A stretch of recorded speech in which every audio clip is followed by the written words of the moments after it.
joke I made recently was kids are like insurance podcasts. They're really easy to make and not everybody should have one. But Pretty good.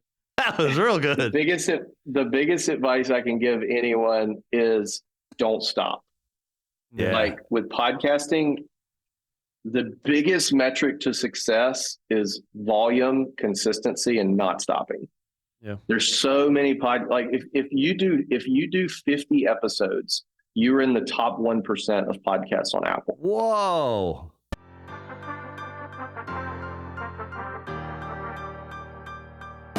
Welcome to the podcast dedicated to real estate, insurance, and everything in between. Join us as we take you along our own brokerage building journeys with additional wisdom from our network of business experts. Welcome to Bricks and Risk.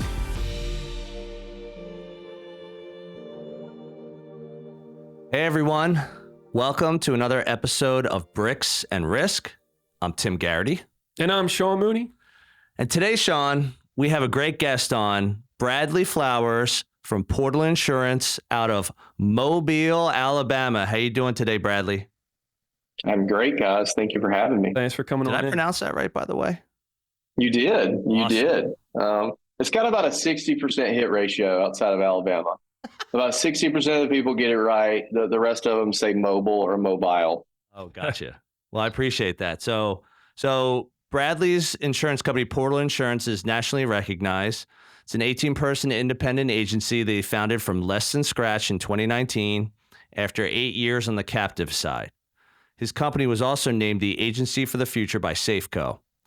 Bradley is the co-host of the Insurance Guys podcast, the most downloaded podcast in the insurance industry, and he has interviewed hundreds of influential individuals throughout his podcast career, including Gary Vaynerchuk, Dave Meltzer, and Jesse Cole. He's also the co-founder of Top Dog Pet Insurance, an insurtech carrier that makes it possible for agents to sell pet insurance on autopilot. All right, so we know you're big on operations, hiring, and M&A, but let's specifically talk about mergers and acquisitions and how it relates to Portal today. Yeah, so before we get into that, I'd like to thank my mom for getting that bio over to you guys. She does a really good job with that. Well done, Mrs. Flowers. We can't thank you enough. That's my go-to opener. M&A for us, I'm big on looking at people who are more successful than me and modeling or modifying a bit what they do. I think too many people, especially in the business world, try to reinvent the wheel. And for us, if you look at probably the top 100 largest independent agencies in the country, there might not be one that grew just organically. Most of them are M&A shops.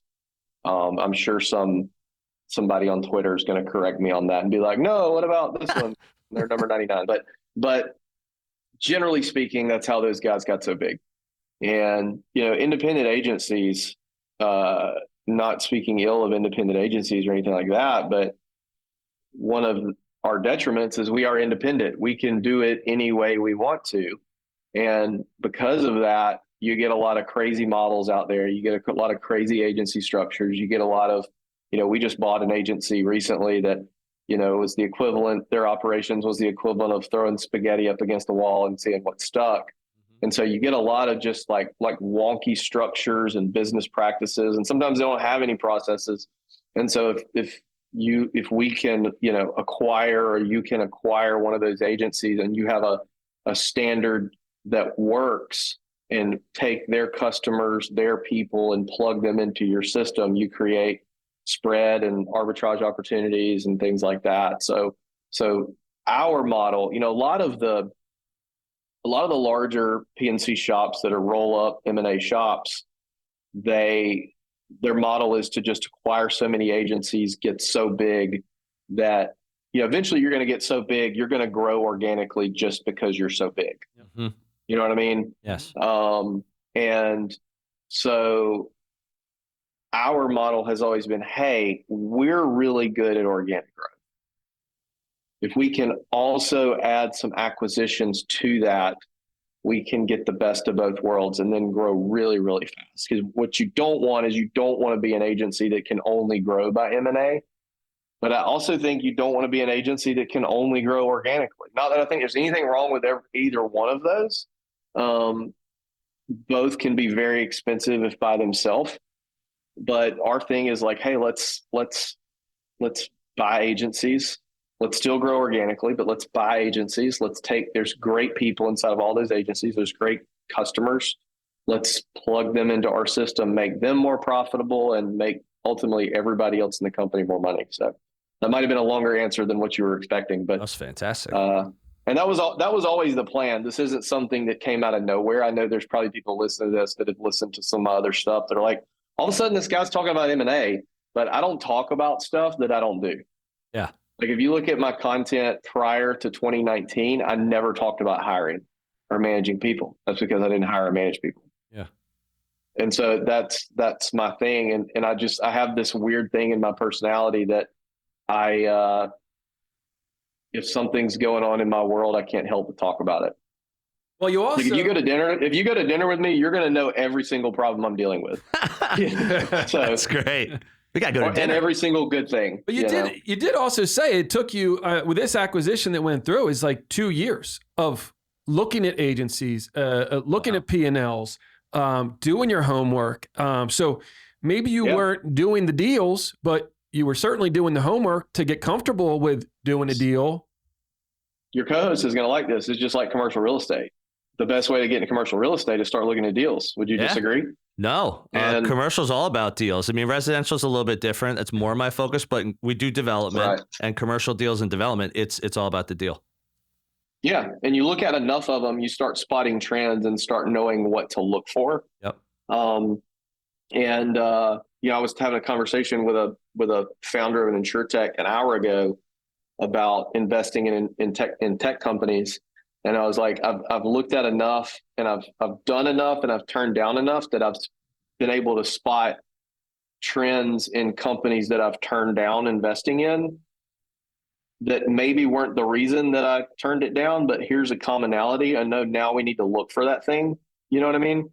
And so for me, I did one small book of business acquisition when I was captive. I did another small one in 2019, 6 months after we started Portal. And then this was the first one that involved employees in a location, which is a totally different thing. And because that's where most of your issues are going to come from, good and bad. Yep.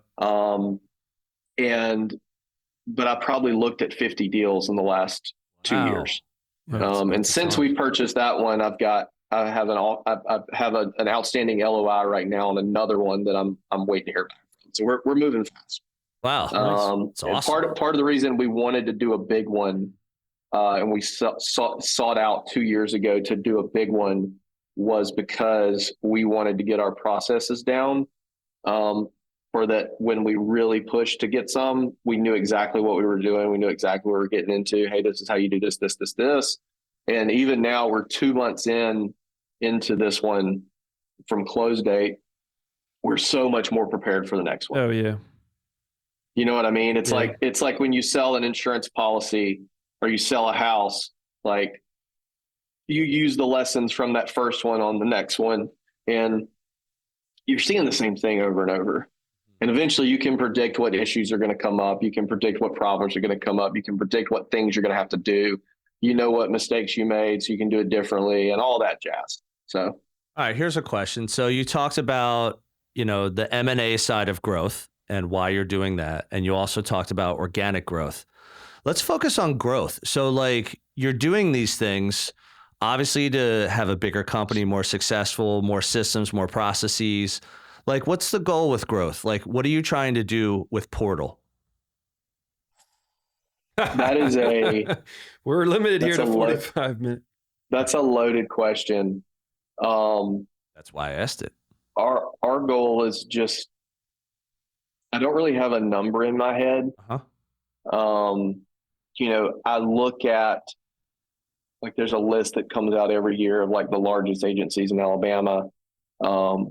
and I look at that not from an ego standpoint. It's not, and all those numbers are self-reported, by the way. So we might even get there, and I don't even report it. It's not an ego standpoint. It's a, hey, we want to be the best, so let's look at the best. And I think people like to say, you know, comparison is the thief of joy. I don't think comparison is the thief of joy. I think comparing your year 5 to somebody else's year 20 is not a thing you should do. But hey, let's compare our year 5 to their year 5. Where are we tracking, right? So I think there's good comparison. My thing is like, I want to get I want to build this thing as big as we possibly can build it, as responsibly as we can possibly build it. Yeah, it would be really easy for us to go raise some VC money or private equity money or something like that and build it up really, really fast. It'd be really easy for us to dump, you know, $1 million into marketing and grow really fast, but it's going to be a crap show on the back end. Yeah. It's not super responsible. You know what I mean? So I would just say like the ultimate goal is to grow as fast as we can, as responsibly as we can. And, you know, I have no desire or intentions to ever sell. If you ever hear that Bradley Flowers sold his agency, just know that he got paid.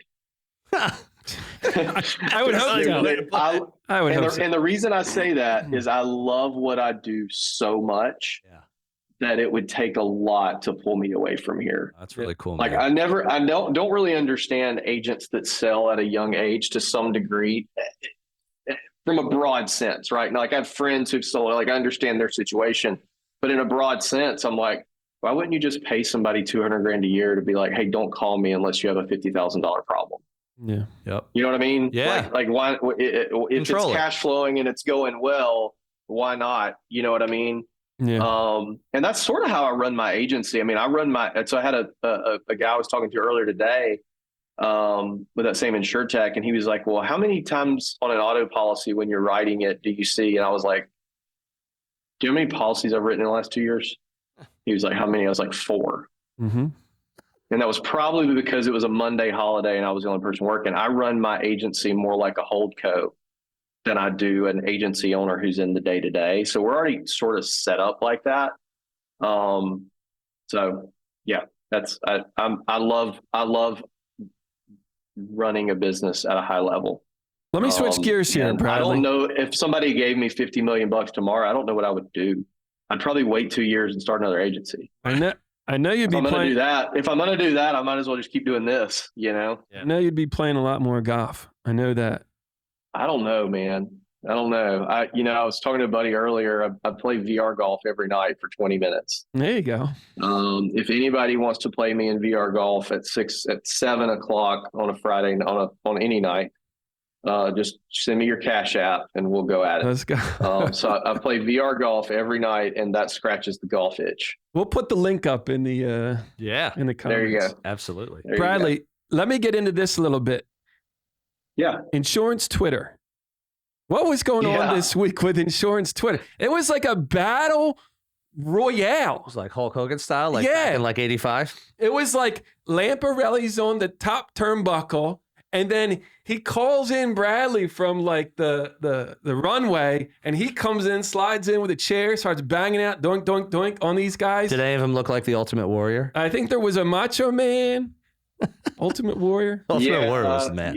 You know, you want to know the truth? You want to know the truth? Absolutely. I am this close to monetization on Twitter. And when you get monetized on a platform, the goal is not to make money from the monetization. The goal is these platforms push accounts out further who are monetized because that company's making money on it. Yep. I'm this close to monetization. And every time you tweet at these lemonade yahoos, it's just their replies. Or I sent another one out this morning. Wait, I'll give you my favorite. Through the roof. My favorite, and we'll clue Tim in on this. So there's like a back and forth. There's a technology insurance company that's like it's Lemonade. We'll just say it. Okay. And most of the people on there have no clue about insurance. And it is Zero. painfully hilarious. Their replies, like their understanding of insurance is like less than 1% of the industry. And I'm not saying mine is a lot either, but it's so painfully obvious. It's like, I've never seen somebody that was so sure they knew exactly what they were talking about. That is so wrong. Yeah. And a lot of them are nice guys. And most of it was playful banter. Okay. You know, you have to, I look at Twitter as Twitter is like LinkedIn and Facebook and Instagram are like the morning coffee hour at a conference. Twitter is the bar. Happy hour? Yeah. At night. Yeah. And so it's you have to look at it that way. Sorry to interrupt. More. But so it was kind of a back and forth. It had these guys, but my favorite part was when you posted the picture. I think it was like the King of Hill guy, and he's like, "Are y'all?" That was my favorite part too. Are y'all in a cult? Because all these guys, it's that was a good show. Yeah, I know. And that's my favorite show. That's a good show. And these guys are so like they are dead set on. They're so sure of themselves and so sure about this company and the brand and everything else. And when he posted, I'm sitting there dying. It was that didn't even get that. I know. That didn't even get any traction. But you know, it's funny. It's like the whole rhetoric, the DTC rhetoric is like, we go direct to consumer because we don't have to pay agents 15%. Therefore, we pass those savings off to their customers. Okay. So I looked at this. Lemonade released their fourth quarter results yesterday. Yep. Which is partly why that stuff was going off 2 days ago. Yep. They wrote $80 million in premium last year. Mm-hmm. New business. Yep. Okay. If they were paying 15% to independent agents, that's going to be like what? That's going to be like 10 million, 10 million, 11 million. Okay. They spent $102 million on marketing. There you go. Last year. And I'm like, how does that math with your example of, we saved the 15%. Yeah. You know? Yep. Anyway, but no, that was more or less just me wanting to get a rise out of people to get some responses. And people are like, Bradley, you woke up on the wrong side of the bed today. I was like, no, when I fired off the first tweet, I was still in bed. I literally woke up and I was like, let's go at Lemonade this morning. But nice. I appreciate you asking about it because that's fun. It was a lot of fun for my week. And so here's what's funny though, is I told one of those guys, I was like, hey, we're recording our podcast next week. Let's bring Lamparelli on and let's bring the first person who responds on here and we'll do a debate and me and Scott will moderate. Which when you throw Scott in the mix, that makes it even more hilarious. That is kind of like a cage match when you bring Scott in there. The guy who was like, yeah, I'll do it, is now totally dodging me. Totally dodging me. And he might end up coming through. And he was actually pretty nice. He and I had some nice discussions in private. But I'm like, he got to looking at that this was going to be a lion's den. But anyway. Yeah. All right. So I am not in insurance, so I don't really listen to insurance podcasts. Just like, Mooney's not listening to the same real estate ones. If you ever have trouble going to sleep. Yeah, right. It's like anything insurance related, just go right to Sean. I'm just like, please just handle this for me because I trust you. Yeah. So Insurance Guys podcast, talk about that a little bit. Like what made you get into podcasting? How long have you been doing it? Like how has it morphed into where it is today?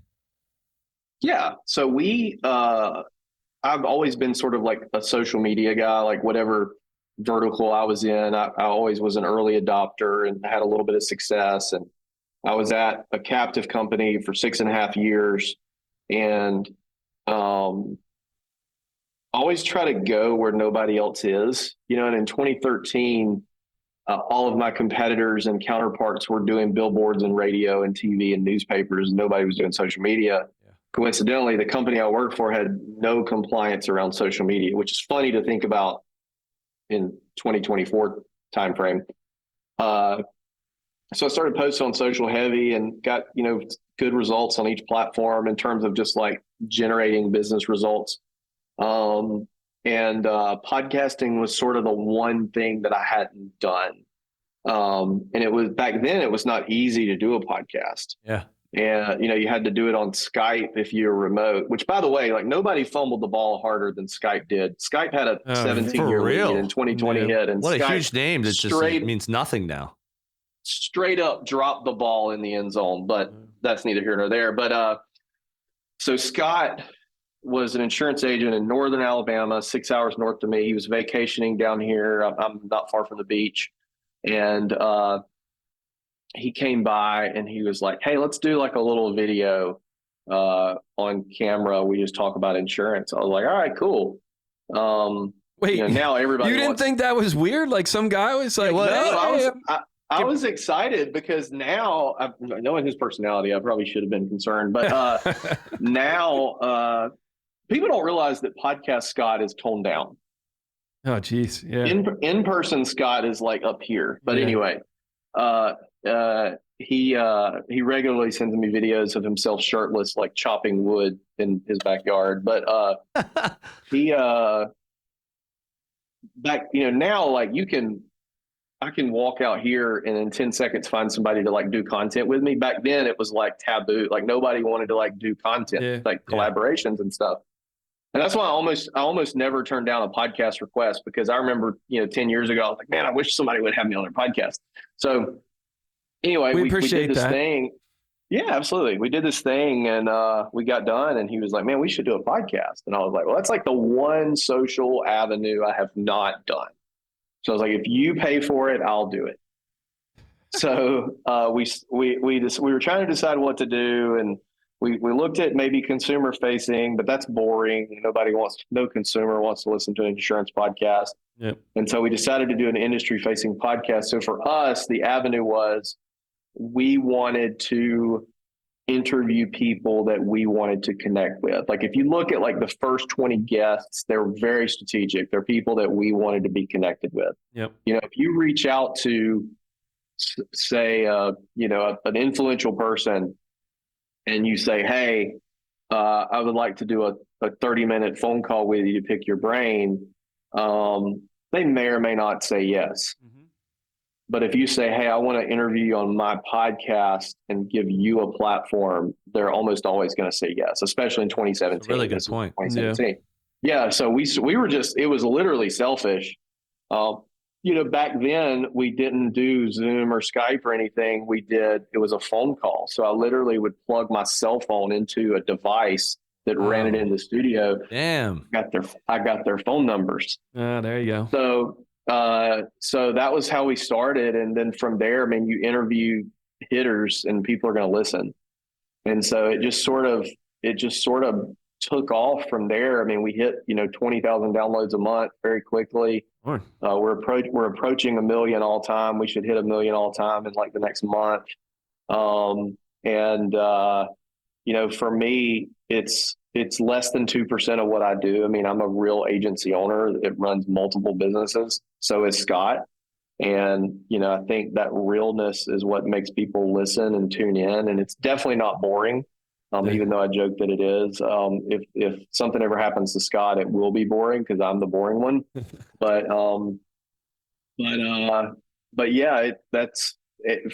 So for me, it's kind of like, if you guys ever know anybody that wrote a book, there's really no money in books, but people write books to open doors. And that's sort of what the podcast is for us.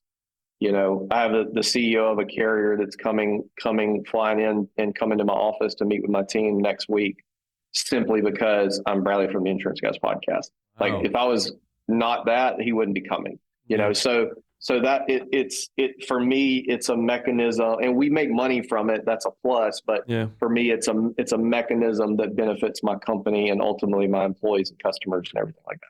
Well, that's what I said when we started getting going too, because our story is kind of similar in that way, where I'm like, you should do a podcast to Tim about, hey, this would be great for your business. This would give you, the exposure.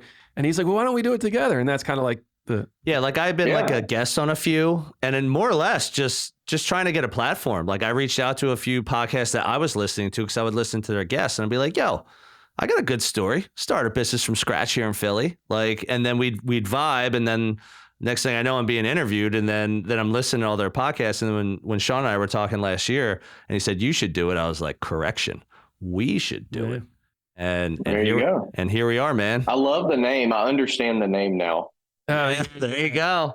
Yeah, no, Makes sense. It's this guy right here. I can't take credit for that at all. If nothing else, you get content from it that you can post. Yeah, There's totally. nothing, even if nobody listens to it, you get content that you can post. Your articulation gets better.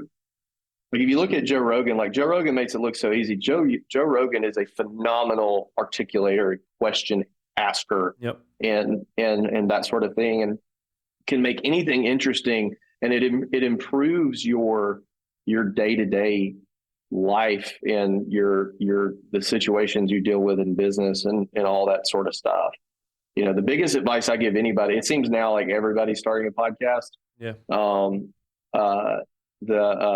The joke I made recently was kids are like insurance podcasts. They're really easy to make and not everybody should have one. But Pretty good. That was real good. The biggest advice I can give anyone is don't stop. Yeah. Like with podcasting, the biggest metric to success is volume, consistency, and not stopping.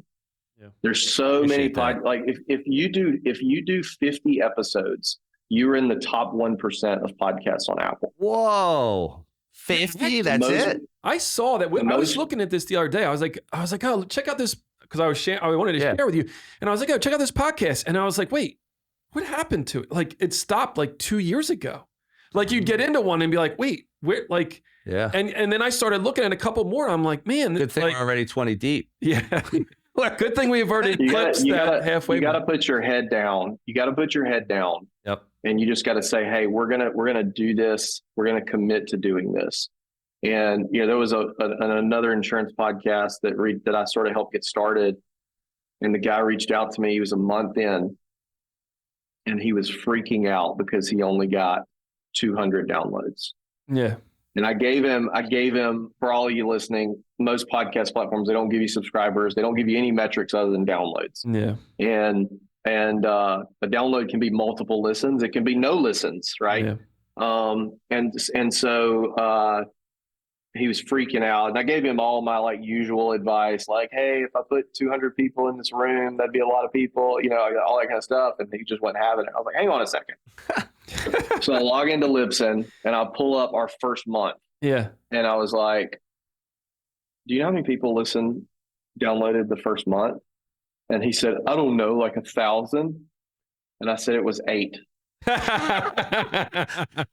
You're like, and I was ecstatic with 8. No, I didn't even look at it. Yeah. That was the thing. If I looked at that, I probably would have been discouraged too. But one was me, one was Scott, my mom, Scott's mom, my grandmother, Scott's grandmother. You're like that's it. That's all right. We got it. Yep.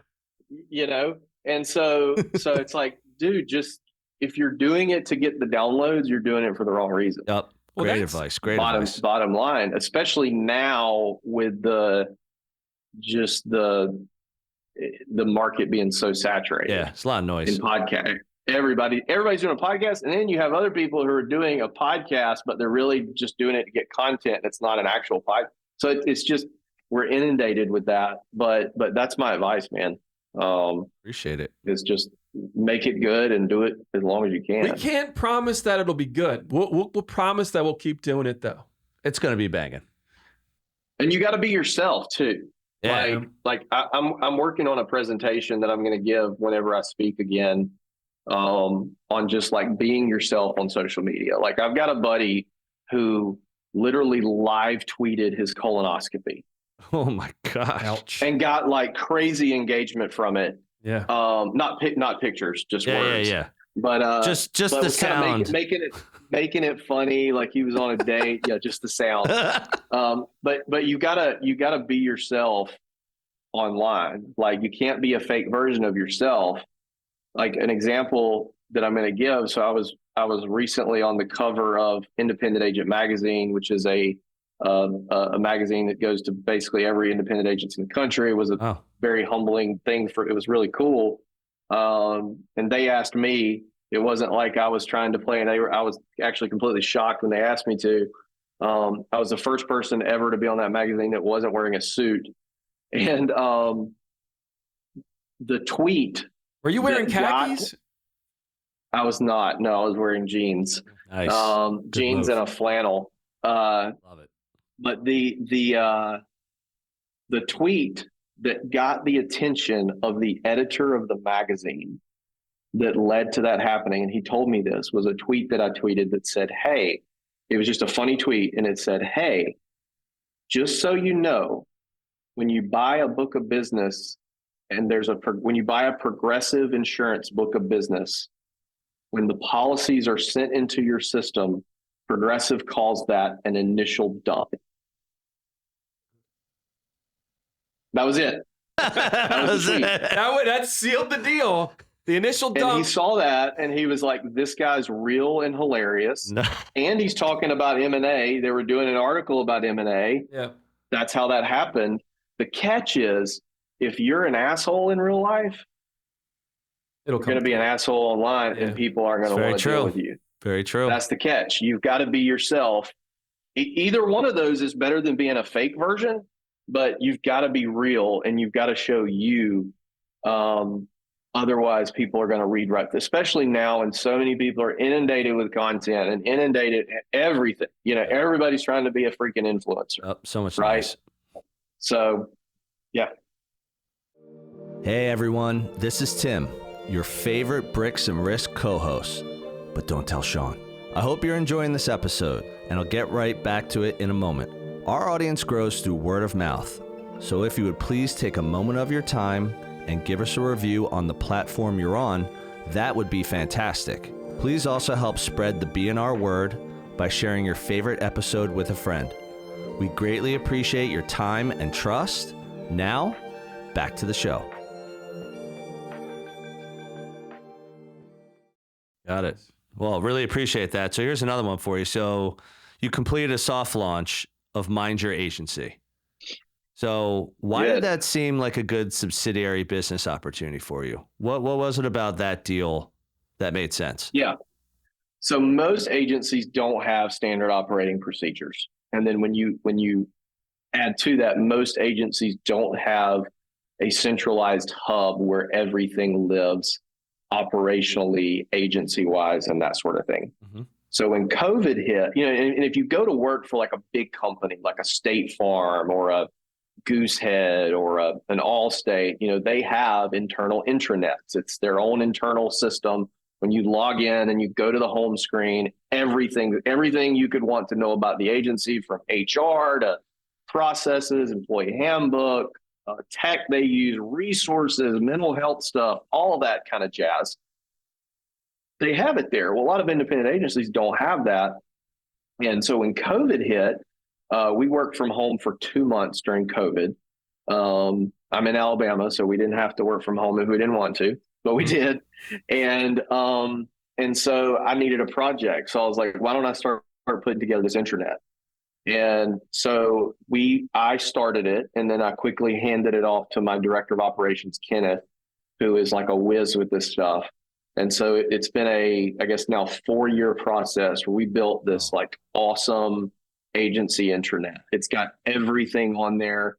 We hired somebody to code certain things, everything from if our team, we're at the point now, we're in like 20 states. We have probably a couple hundred carriers or MGAs, and a risk will come in and I'm like, I don't know who we have that could write this.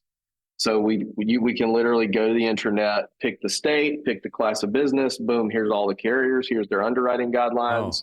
Oh. Do they, how do they do their billing? How do they, what exclusions they have, that sort of thing. If people want to take time off, there's a time off thing. If people have a question about employee handbook, if they have a question about what's our holiday schedule, like literally everything is on there. It's the central hub. When people log into our computers, it's the first thing that comes up. And then we added in all of our processes in there. We built a search function. It looks and is a Google search, but it's a Google search for our processes. So the idea is I want to be able to take a homeless person off the streets, sit them in a desk. Somebody calls in to file a claim. They can type claim and it's got the exact process right here. So it allows you to spin up new employees faster. So if you look at companies that build intranets, there's one or two, if not both, problems. One is they're really expensive. Most companies that build intranets for you require you to have like 200 employees, and they're going to charge you, $20 a month per employee. Or it takes forever to build it. And our whole thing is like, hey, yeah, you can build it yourself, but it's going to take you 4 years, just like it took us. So essentially, what we're doing it's almost like that was me years ago. I tried to do it on a SharePoint site. Really? So if you could build it out on a SharePoint site, because we're already hooked into Microsoft and all that. And so like we would have dedicated pages for carriers, but it's How did it know that you have a Droid and not an iPhone? That was my first question. Yeah, it's an Android recognition app that you plug into. It's like, we can't work with you, Mooney. Sorry. Yeah. Next customer. Yeah. But super hard, and it's just constantly updating new carriers, new underwriting guidelines. I mean, it's to a point where you get to a certain point, and then you just have to like walk away almost, and like because it's too much work. The amount of time that you're updating. Yeah. Right. And then if one thing's off, then it's like, what's the point? Then it's like, what's the point of the system? Because or something changes. Exactly. Something changes with a carrier. It changes like 5 other things. And literally things. in the last year with these underwriting guidelines, I mean, we were getting like email. I mean, it was like a weekly thing where carriers were changing everything about their products from week to week. Whoa. So it's like, yeah. How are you supposed to keep up with that? Yeah. It's a full-time position to do that. But yeah. So the idea was like you go to like a website vendor, right? You get a pre-built site that you plug your stuff in, and it's updated over time by you and by the website vendor as they add features. So it's essentially a website vendor, but it's for internal websites. So kind of like WordPress is for like a consumer facing website. Is that what this is for, like your internal intranet, that kind of thing? Essentially, yeah. So ours are built on SharePoint or Google Sites. You can be on either. And the idea is we just take this beast of an intranet that we built and offer that to other agencies. Like a white label service. And so essentially, yeah. So like we've got 2 offerings right now. We're soft launching it. So Kenneth is in charge of it. He's the operating partner of that company. He's the one that essentially took my shell that I built and ran with it and made it. Every time I log into it, I'm like, oh, I didn't know we had this. And so the idea is we have like basically 1 of 2 packages. We have one. And this is not me selling, by the way, because to be honest with you, like we've had a good amount of interest with our soft launch that I don't know if we can take anybody else yet. But if you're interested, let me know. We can figure it out. But one plan is a little bit more expensive up front, but cheaper recurring. And that is a 3-month build out process where we build it out with your processes. Wow. And then the other is a plug and play where you basically get our processes. And then there's a monthly call. There's a monthly call with our team where we update it for you and teach you how to do it so you can maintain it as well and tweak things and that sort of thing. So that's the idea. So you're basically giving them like a skeleton framework option. This is like, we've done a lot of the infrastructure and you put your stuff in, or if you need back office policies, procedures, advice, information, we'll give you what we've done and you can just use that and copy what we're doing kind of, but pay us. And so that's more for newer agencies or agencies that don't have processes, because we have to help those guys too. And does it matter? So, and then does it matter like captive to independent, E&S, standardized? Does it matter, or is it so generic in nature just from a process standpoint? So captive might be a problem from the captive standpoint. Oh, yeah. Like, you know what I'm saying? Yeah, but from our end, like, no, we can definitely, in fact, from our end, it'd be way easier to do it for a captive agent. Oh, yeah, because it's just got to be compliant because of them.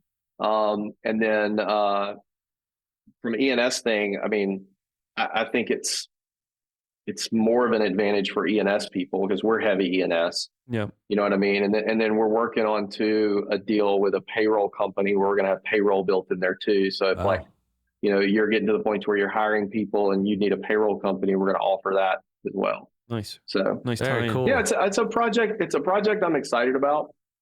I think it fits. It's, my thing is like how do we help people? How do we help agents? What's a need in the market? Yep. You know what I mean? And I think I don't know of anybody else that does it, and it's something that people need. I mean, it completely changed the game for us. It makes us look more professional to new hires. Oh, sure. It makes us look and feel more like a corporation in a good way than just a mom and pop shop that, also too, acquisition. Here's the accordion file with all the payroll documents. Yeah, you know what I mean? Like George Costanza in that Seinfeld episode with the wallet. Like, what have you been doing here? I'll never forget. I had a conversation. Sean's probably heard the story before. I had a conversation a few years ago with the chief. I don't know what the exact title was, but it was something like chief insurance officer at Apple. And I was like, I have two questions for you. And we had like an official call where like they do. And I was like, why the hell do you have an insurance department? And what is your job? And so his job is to talk to, this is going to like rub you, Mr. Android, the wrong way, but his job is to talk to insurance agents, carriers, and vendors and convince them to have their products work on Apple. Yeah. And obviously the reason is so they can sell more product, but the thesis behind it is you've got this generation that the majority of them have never been on an Apple ecosystem. I have never been on anything but an Apple ecosystem. Yeah. Mm-hmm. And you're going to put them in front of a legacy computer or a legacy tech on an old PC that you're using Microsoft Excel and expect them to be happy. Right. And expect that to, at scale, not to have a negative impact on the perpetuation of the insurance industry. And when he said that, I was like, you literally just explained why UI UX is important to me, why I want my systems to look, because our average age is 28 at our company. Now, I have a 65-year-old and a 45-year-old that work for me, but our average age is 28. So that's how young people we're hiring. I can't put them in front of a dinosaur system and expect them to like know how to use it. And so that kind of plays into the mind your agency stuff. Like if you're trying to hire somebody and convince them to make your company their lifelong career, and you don't have something as simple as like a central hub where everything lives, not customer data, but internal stuff, that's going to have a negative impact because, like guys like us, like we're entrepreneurs, like we're okay with things not being normal. Yeah, we're okay with but people who want a job and want to work at a company, which is a large percentage of this younger generation, they don't want that. Like they want structure. Yep. So that's the ethos behind that deal. I gotta believe that one of the biggest advantages of having that system or the implementation of that system is tied to acquisition. When you acquire an agency, right?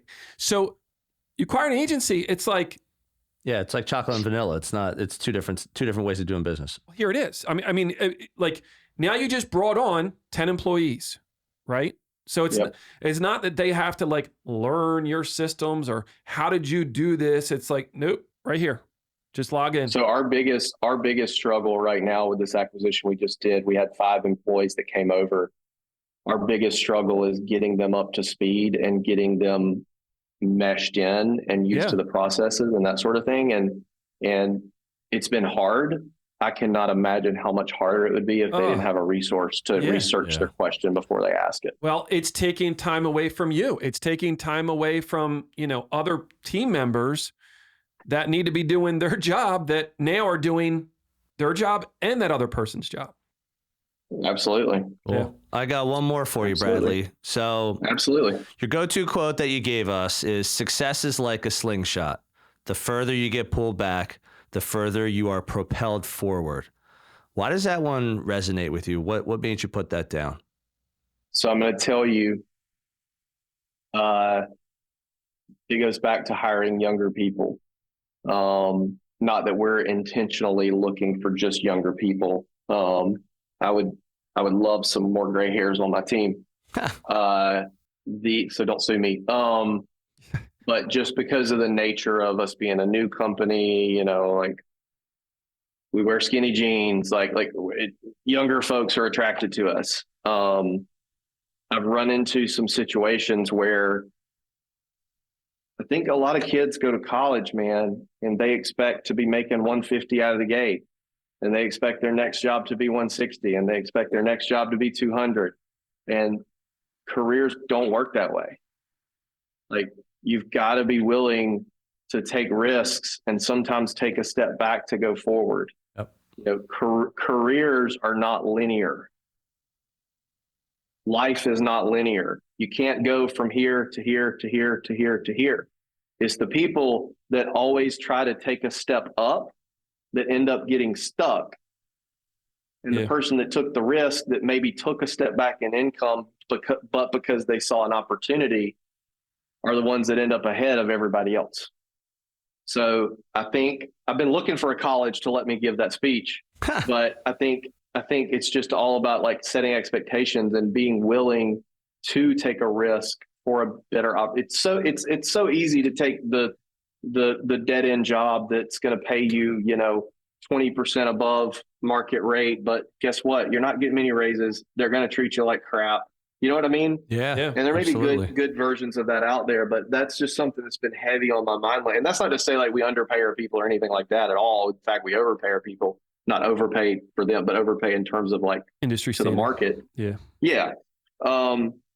But I just kept seeing these kids over and over, and they're like, "Oh, well, I want to be a producer, and I want to make $150,000." And I'm like, "We've never sold a freaking insurance policy." Right. Yeah. Like, you have to prove yourself. When I left the captive company to start this, I was making 160, and I didn't tell anybody that because all my buddies would have told me I was crazy. But I went from 160 to -0 or less than zero for 2 years. Yeah.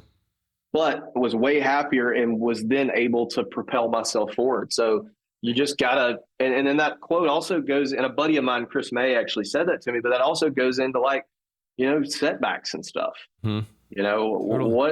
If you're religious, like, what's God trying to teach you in this setback? Yeah. If you're not religious, what's the universe trying to teach you in this setback? Like, there's opportunity in every problem. For sure. So good, man. So before we close it out, why don't you tell the listeners where they can find you and learn more about what you got going on? Just go to any social platform and just type my name in. I'll come up and reach out to me. I'm pretty active everywhere, and probably Twitter. the most active on Instagram. Instagram and Twitter are probably the two. I'm more likely to answer a DM on Instagram than I am Twitter, because there's some crazy people on Twitter. Yeah. But VR golf, Peloton. VR. Hey, if you want to play VR Cash golf, app. buddy, get your better practice a few weeks. I play every night. Gotta get your ass kicked. I made it up. I made it up to number 2 in the world in VR golf. Whoa. And I started, when I first started, knew there was rankings. I was 150, and I'm super competitive, so it became a thing. And I went from 150 to number 2, and and it's based on points. The difference between number 2 and number 150 was less than a point. Yeah. But the difference between number 2 and number 1 was like 6 points. Yeah. So I was like, I'm going to have to like quit my job and like, do this all the time. And so I stopped doing that. But now it's like my escape for 20 minutes. I get on there every night and I play 20 minutes, 18 holes of VR golf. And they have this cool thing now. They have a partnership with the PGA Tour where they have a lot of PGA Tour courses on there. Nice. So whatever course the PGA is playing that week, you play it under the same conditions, pins and stuff. And you can play against the pros, and they have their own tournament and stuff. Like the other day, I was playing the VR Waste Management Open. Nice. And I shot 660 in the opening round, which I think was lower than any of the pro shot. Yeah. So I was like all pumped up, But that's how I get my golf fix. Awesome. And it pisses me off that I like it so much because I'm not a gamer. Yeah. At all. Yeah. And I'm like, God, it drives me crazy. I don't play anything else. I don't know what else the Oculus does. That's the only thing I do. Good stuff, man. Well, let me say, we really appreciate your time today, Bradley. So that's all we have for this one, folks. Thank you for tuning in again to another episode of Bricks and Risk. See you soon. Thank you for joining us on another episode of Bricks and Risk. Our goal is that you walk away with 1 or 2 valuable nuggets, and we greatly appreciate you sharing your time with us today. You can find all BNR episodes on Spotify, Apple Music, YouTube, and anywhere else you get your podcast content. Until next time, keep learning and keep growing.